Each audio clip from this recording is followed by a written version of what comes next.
Welcome back bersama Bang Penyiar di Mari. Apa kabar penonton bioskop semua? Sehat-sehat ya? Di malam bulan purnama, bayangan super duper jumbo menutupi permukaan bulan. Dan sebuah benda besar aneh melewati bulan dan menuju ke bumi.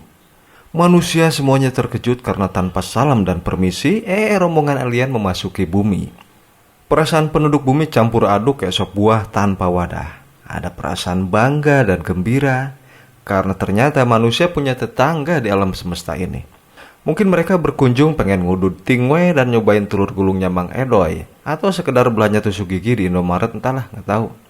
Tapi saat seorang pria menemukan sinyal rahasia aneh, keadaan berbalik sekaligus. Apalagi ketika perut pesawat alien ngangah dan muntahin cahaya terang yang menciptakan kembang api. Bagaimanakah nasib manusia setelah kedatangan makhluk asing dari galaksi tetangga ini? Mampukah mereka bertahan hidup dan ngopi pagi seperti biasa? Oke, simak ceritanya, tetapi anyway busway, sebelum kita lanjutin film alien ini, jangan lupa untuk mencet dulu tombol subscribe ya, agar Bang Penyiar tambah pintar dan rajin ngulasnya, cus. Mohon perhatian Anda. Pintu teater 1 telah dibuka. Para penonton yang telah memiliki karcis dipersilahkan memasuki ruangan teater. Bendera Amerika di bulan masih tetap di tempatnya, sama seperti pertama kali ditancepin di sana. Tapi sebuah getaran hebat tiba-tiba membuat jejak kaki astronot tertutup pasir, dan bayangan sangat besar perlahan menutupi permukaannya. Ternyata ada sebuah benda asing yang bergerak langsung menuju bumi. Alamat gaswat ini. Di pangkalan astronomi, petugas jaga yang makan gaji buta doang lagi asyik ngegebukin bola golf. Dan dia tersentak kaget ketika alarm berbunyi. Itu menandakan sesuatu ya. Kontan dia laporan ke bosnya yang masih nungging di kasur. Sedetik kemudian ruangan itu penuh dengan euforia. Ada tamu asing yang mau mampir ngopi di warkop Burjo. Di markas komando militer, perwira observasi ngasih laporan lapangan sama Bapak Jenderal Garang tapi cupu. Digelarnya foto dari radar, dan terlihat bintik-bintik merah doang. Jenderal nanyain apaan itu, tapi anak buahnya juga kagak tahu. Aduh, kan bego ya. Sementara itu di taman kota, kawanan aki-aki menginvasi area duduk dan pada sibuk mainan catur. Di antara mereka duduklah si David yang lagi diceramahin sama babehnya. Biasalah, soal percintrongan. Dia ini teknisi yang bekerja di perusahaan IT lokal. Baru aja datang di kantor, bosnya yang salah pakai daleman udah nyerocos soal gangguan teknis aneh. Beda lagi cerita di sebuah gurun tandus tempat mangkal mobil karavan. Seorang pilot otak udang lagi nerbangin pesawat kuno dengan ugal-ugalan. Ternyata dia lagi abok miras cap bangkong coy. Wah gelo. Dan jauh di atas bumi, benda asing raksasa itu ngelepasin benda-benda yang lebih kecil darinya. Bentuknya sih kayak martabak terang bulan gitu. Dan di Gedung Putih, para petinggi negara dan presiden lagi bete soal sesuatu di luar bumi itu. Masing-masing ngeluarin pendapat asbun. Tapi sebelum jadi debat kusir, pemberi laporan masuk ke ruangan dan mulai nampilin lagi gambar bintik merah. Yang bikin kaget, kata dia bintik merah kecil-kecil itu lebarnya 15 km. Wow, berarti yang gedenya selebar apa ya? Dan sekarang meluncur memasuki atmosfer. Presiden pun langsung beri perintah siaga. Si David yang jenius gila telah menemukan sumber masalah yang mengganggu sinyal dan menemukan solusinya juga. Langit di beberapa wilayah dunia mengalami fenomena aneh, yaitu munculnya awan api yang menyala terang. Berbarengan dengan itu sistem radar di beberapa titik pada mati total. Laporan masuk dari sana-sini ke Gedung Putih. Dan semuanya menjadi jelas waktu TV dinyalain.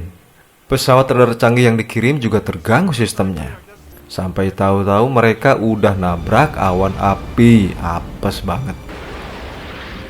Awan-awan api itu ternyata nggak bergerak secara acak guys. Tapi dengan pasti mengarah ke kota-kota besar dan utama. Akhirnya para pejabat tinggi mulai disiapkan untuk evakuasi. Namun, Bapak Presiden memilih untuk tetap tinggal. Mau ngabisin kopi dulu katanya. Di kantor si David, yang waras dan masih kerja tinggal dia aja. Yang lain termasuk bosnya malah khusyuk mantengin TV. Jadi saat dia ngasih laporan cuma dianggap lagi kumur-kumur doang, nggak ada yang nanggepin. Akhirnya si David ikutan nonton juga. Pengen tahu ada apaan sih? Dan semua langsung panik waktu disebutkan awan api itu menuju ke kota mereka.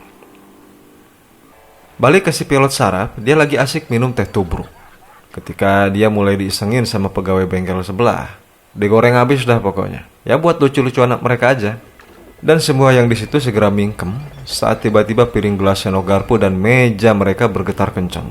Bayangan raksasa itu berjalan. Ia bergerak mengikuti awan api yang melayang di atas. Kota utama dan kota besar dunia dibayanginya. Sampai ibu kota negara Amerika pun akhirnya tertutupi. Sinar matahari terhalang oleh benda raksasa yang mirip wajan teflon yang sekarang muncul dari balik awan api. Ukurannya bukan kaleng-kaleng lagi coy. Ini mah selebar kota. Keadaan di seluruh kota menjadi kacau balau, kocar-kacir gak ketulungan, ampun dah. Presiden dan staf cuman bisa mangap. Di perumnas pinggiran kota, Stephen Hiller, seorang kapten pilot angkatan udara, baru aja melek dari bobo pulesnya. Dia bingung lihat tetangga dari jendela. Kok mereka pada buru-buru ngakutin barang ke mobil. Gayanya gak kelihatan kayak mau piknik. Setelah dia keluar rumah ngambil koran, baru doi terkejut dengan apa yang dilihat sepasang matanya. Benda mirip martabak seluas belasan kilometer mengapung di atas kota. Ini nyata, bukan cerita dusta. David bergegas mengambil barang-barangnya di kantor. Dan dia ngasih tahu bosnya bahwa gangguan sinyal di satelit itu adalah sebuah hitungan mundur. Si bos yang letoy sampai bergetar kayak agar-agar. Saking gak ngertinya dia. Lalu dengan gaya dosen, David ngasih tahu isi kepalanya soal ini.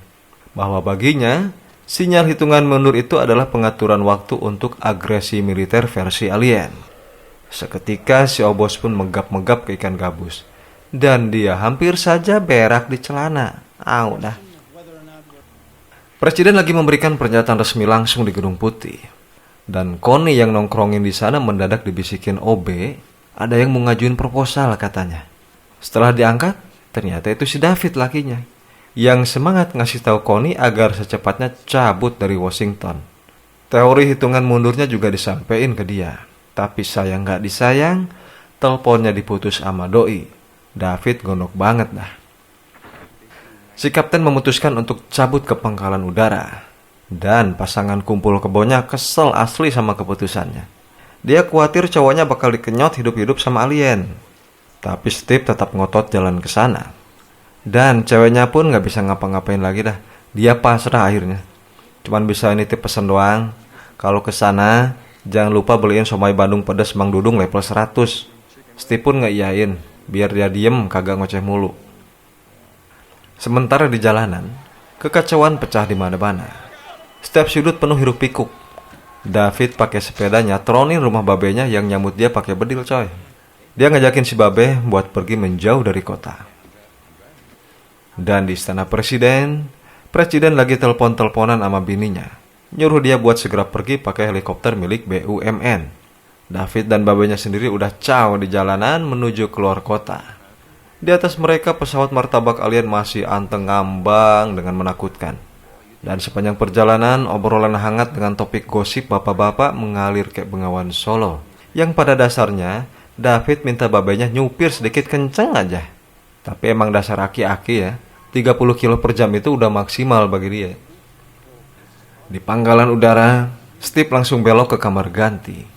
Terselip surat dari NASA di sana yang isinya menolak pengajuan dirinya sebagai astronot. Karena roketnya udah penuh, kan kagak mungkin dia duduk di pintu roket kayak di angkot. Hiks, sedih doi. Sedang ceweknya yang ogah nerusin kerja jadi gurandil, langsung take off bareng anak dan anjingnya. Kontan dia dipecut sama centengnya. Lu gue N. Di jalur ke ibu kota, David dan Babeh mulus banget jalannya. Kagak ada macet sama sekali. Karena cuma mereka doang yang di jalur masuk. Sementara semua mobil dari kota berebut sampai macet gila-gilaan agar bisa keluar kota. Tapi mendadak saja, jalur masuk pun diserbu para pemudik tahun baru, mirip dengan di NKRI ya. sampai si Babeh banting setir banting piring supaya nggak beradu. Suasana di Gedung Putih dipenuhi oleh para pendemo bayaran. Teriak-teriak harga mati gitulah. Kayak orgil ya. David segera mulai ngelacak posisi Connie, dan bininya kaget setengah mampus saat dia telepon dan ngelihat David sudah nangkring di depan pagar. Ujung-ujungnya David dan Babeh dibawa masuk ke istana sama Connie. Setelah debat kusir sejenak soal drama cintrong, karena ternyata si David dulu pernah ngegetok kepala presiden saat masih kampanye pilpres. Gegara cembokar, si Connie bininya yang dulu jadi jurkam rapet mulu sama capres. Bisa ditiru juga dikit nih, ngegetok kepala presiden ya. Tuh. Lalu David menyampaikan temuannya soal sinyal hitungan mundur pesawat alien. Kaget dengan itu, Connie pun segera nyolek presiden buat dengerin teori David. Tapi pas ketemu suasana ya jadi canggung kan, luka lama infeksi lagi lah coy. Dengan kagok David pun nyampein temuan pentingnya itu. Pakai sedikit kegambaran di kertas segala. Tanpa diduga, presiden tertarik dengan teorinya itu. Karena jelas dan masuk akal. Gak kayak teori kabinetnya yang doyan ngibulin presidennya sendiri. Dasar sudahlah. Dan hitungan mundur tinggal beberapa menit lagi. Sementara di luar, helikopter yang mencoba ngobrol basa-basi sama pesawat martabak asing dapat sambutan yang kurang anget. Padahal pilot dah capek-capek ngangkatin pesawat coba. Alien rupanya nggak suka basa-basi doang, hambar nggak kerasa garam. Jadi jawaban mereka cuma satu, yaitu boom. Lihat itu, semua langsung pada ngacir-cir. Presiden udah ogah pencitraan lagi. Kerucut di perut pesawat martabak mulai pembukaan dengan pelan tapi cepat. Di saat itu rombongan presiden udah masuk pesawat BUMN. Semua pejabat penting masuk, termasuk David dan babenya ikutan nebeng. Pas David duduk, hitungan mundur sudah habis. Lubang di perut pesawat alien langsung menyala kayak listrik koslet. Dan blur. Ledakan hebat terjadi. Yang lebih ngeri lagi, tembakan itu adalah ledakan berantai.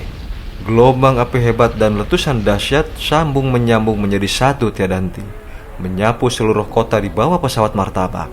Semuanya menjadi abu gosok. Pesawat presiden yang sedang lepas landas diburu oleh tsunami ledakan yang mengerikan. Nuklir mah gak ada apa-apanya dibanding ini. Kalau gak percaya tanya aja sendiri sama Einstein. Ekor pesawat sampai kena jilat dikit saat melayang. Untungnya tetap selamat. Cewek kumpul kebonya Steve, sebut aja si Oneng, lagi ada di terowongan terjebak macet total. Dia ngeliat ledakan itu mendekat. Spontan dia lari bareng anak dan guguknya masuk ke pintu kecil dalam terowongan.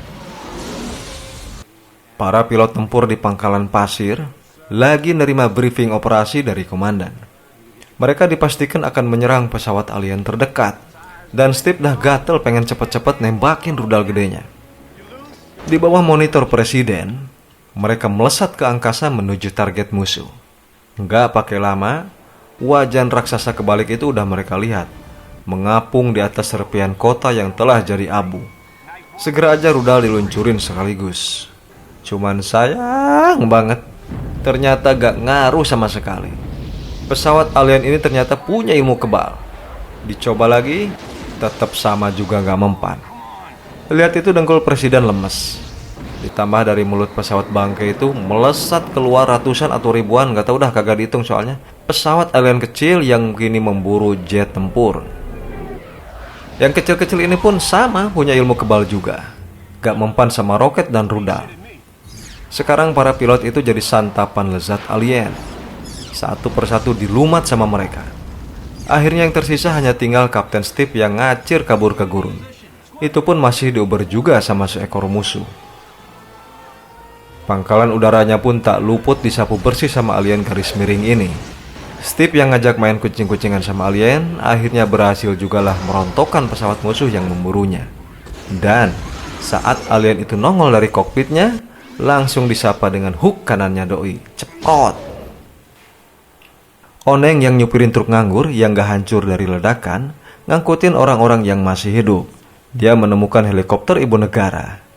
Dan istri presiden itu ditemukannya terluka cukup parah. Area 51 kini disamperin sama pesawat presiden.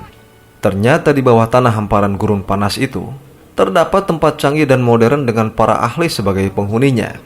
Profesor Sarap yang jadi dedengkot di situ menyambut presiden dan segera membawanya ke tempat pesawat alien yang dulu pernah ditemukan. Pesawat itu sudah dianggap bangke, tapi sejak alien asing ini menyerbu bumi, mendadak saja pesawatnya aktif. Bahkan di sana jasad alien yang mati juga diawetkan. Presiden pelanga-pelongo aja, nggak nyangka ternyata dia dikebulin sama semua bawahannya. Selama ini, dia hanya dapat laporan ABS, asal bapak seneng doang. Memang kunyuk semua menterinya. Di atas, Steve dan rombongan liarnya telah sampai dengan membawa kado seekor alien yang pingsan kena bogem mentah. Sedang di bawah tanah, Profesor Sarap lagi ngenalin pesawat alien sama David. Doi yang berotak Google, yang ngelihat sebentar sistem pesawat, langsung bisa ngebaca cara kerjanya. Berita kedatangan Steve yang bawa oleh-oleh alien segar nyampe ke si Prof. Dan langsung aja dia samperin. Mayan, bisa bikin olahan seafood kali ya. Pangkalan itu telah hancur lebur. Oneng hanya bisa menatap pasrah. Dia bersama rombongan di truknya kini mangkal di situ di antara reruntuhan yang ada. Dan ngobrol ngalor ngidul bareng ibu negara. Di kamar bedah khusus area 51, si Prof beserta jajarannya kini sibuk mengoprek alien segar yang baru tiba. Semangat betul ya. Lagi asik nyayatin tubuh alien, tanpa mereka sadari, makhluk itu mulai sadar. Dan dalam sekejap dia mengamuk di ruangan itu. Semua orang dikenyotnya. Presiden yang baru masuk ruangan belum nyadar apa yang terjadi. Mendadak rambut palsunya hampir copot saat si Prof tiba-tiba nabrak dinding kaca di mukanya. Jepret. Dia kayak kesurupan, pakai acara minta kopi hitam dan rokok Jisamsu segala. Untung gak diturutin sama presiden. Ternyata dia dikendaliin sama alien segar tadi. Dan karena gak bisa diajak ngopi santai buat damai, terpaksalah ajudan presiden ngempesin makhluk begajulan itu. Steve sendiri yang khawatir sama nasib Oneng, diam-diam nyolong helikopter. Niatnya sih pinjem bentar doang gitu kan. Tapi doi sempat ketahuan sama satpam. Dan setelah debat dikit akhirnya dia dilepasin. Oneng yang lagi ngelamun jauh, kaget banget sewaktu mendengar suara helikopter. Tapi dia langsung happy pas tahu itu adalah Steve. Dan singkatnya lah, ibu presiden sudah dibawa ke area 51 sama Steve. Tapi sayang, akhirnya tewas karena lukanya terlalu parah. Di ruang operasi tempur, serangan nuklir sedang dipersiapkan. Pesawat pembom sudah bergerak menuju sasaran. Begitu sampai TKP, tanpa cerita lagi, rudal nuklir itu langsung ditembakin ke pesawat musuh. Semuanya menahan napas. Ada juga yang nahan kentut. Dan pesawat alien itu gak kenapa-napa sedikit pun. Gak ada lecet, gak ada baret. Sedih lah pokoknya coy. Di garasi pesawat alien, David yang lagi stres, saat dia menggila, tiba-tiba aja mendapat ide kinclong dari ucapan babenya yang langsung dia olah. Setelah idenya disiapin, David ngasih penjelasan ke presiden dan everybody. Doi mau ngasih demo. Dimintanya si sersan buat nembak pesawat alien. Dan pas didor ya tetap kebal. Sehabis itu David mencetin laptop dan kembali minta sersan nembak pesawat. Tak diduga, kali ini tembakannya bisa tembus kena. Amazing banget. Jadi ceritanya sistem kebal pesawat alien itu dikasih virus COVID versi komputer, sehingga perisainya jadi luntur. David ngejelasin bahwa cara kerja temuannya itu bisa diterapkan untuk pesawat musuh yang lebih gede. Bahkan kapal induknya yang ngapung di luar bumi pun bisa diserang sama virus ini. Asal belum divaksin Sinovac aja lah. Seperti biasa muncul perdebatan. Adu mulut dan adu jigong. Pro kontra dengan ide si David. Buat ngeyakinin yang nyinyir, David pun membuktikan bahwa pesawat alien itu masih berfungsi dengan baik. Akhirnya gagasan dan rencana David diaminin oleh presiden. Dan Steve yang ada di situ ngajuin diri jadi sukarelawan buat menyusup ke kapal induk alien. Seluruh skuadron jet tempur dari berbagai negara yang masih selamat dan bisa dikontak diajak untuk ngelakuin operasi gabungan. Dan mereka menyambut baik. Di area 51 sendiri, Mereka sangat kekurangan pilot. Maka dibukalah pendaftaran sukarelawan penerbang.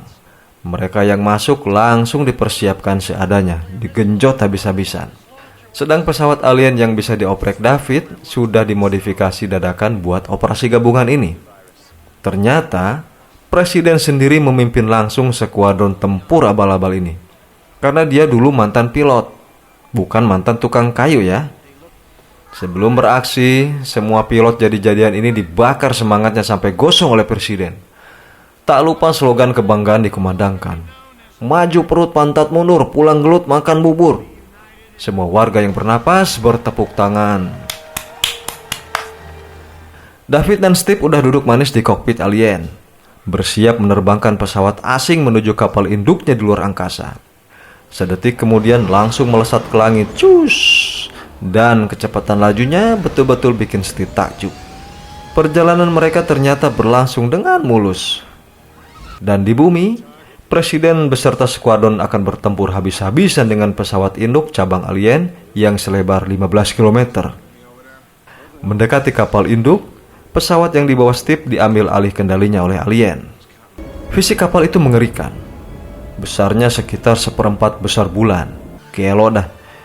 Itu bahan besinya nemang dari mana ya segede begitu? Besi loh, ya. Besi itu, bukan pasir. Di dalamnya sangat luas betul. Serasa bukan dalam perut kapal. Sampai akhirnya mereka tiba di satu tempat mirip dermaga. Banyak pesawat sejenis parkir di situ. Di bawah, banyak sekali alien lagi berbaris memasuki semacam pesawat kargo. Kayaknya bersiap untuk menginvasi bumi. Akhirnya pesawat yang ditumpangi mereka merapat di satu landasan. Begitu terhubung, David langsung ngupload dan nyuntikin virus kokpit digital agar menyerang sistem kapal induk dan akan melemahkan kapal-kapal bawaannya. Virus yang disebar doi langsung beraksi dan merusak sistem kekebalan pesawat musuh. Terbukti, pasukan jet tempur Presiden mampu sekarang ngebom langsung pesawat komando alien. Tapi makhluk asing itu gak diem baik diserang manusia. Pesawat tempur mereka pada keluar kayak laler ngerebutin skuadron abal-abal. Semua serangan yang dilancarkan skuadron tempur Presiden, meski kini mampu menembus dan meledak, tapi gak bisa ngerontokin pesawat komando alien. Bahkan perut pesawat musuh sudah membuka. Pertanda akan melepaskan tembakan super ke pangkalan area 51. Sementara kekuatan udara manusia di sana udah habis. Semua rudal dan amunisi udah ditumpahin. Mereka kini jadi singa ompong.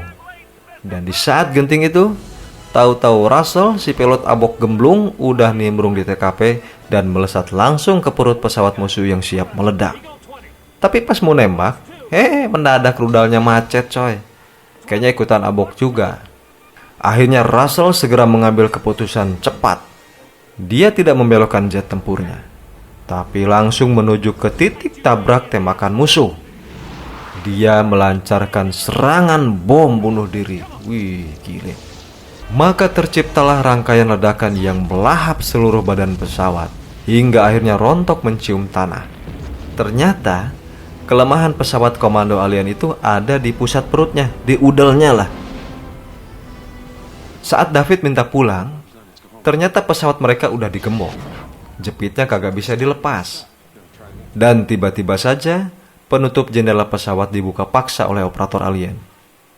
David dan Steve udah pasrah dah, mau ngapa-ngapain terserah. Mereka dah ketahuan sama musuh.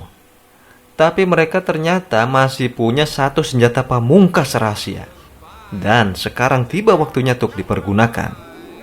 Sambil ngenyot cerutu cap bola ayam, Steve menembakkan rudal nuklir yang diselipkannya di bawah pesawat.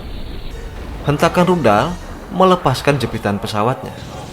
Dan langsung aja digenjot Steve buat cabut dari situ. Yang dalam hitungan menit bakalan jadi cetar membahana. Setelah sempat diuber-uber, akhirnya mereka berdua berhasil keluar juga dari kapal induk. Dan kapal induk mega raksasa itu pun menjadi kembang api setelah dipecahin sama nuklir. Semua pesawat alien Atta Adol yang ada di bumi berhasil dirontokkan dengan manis.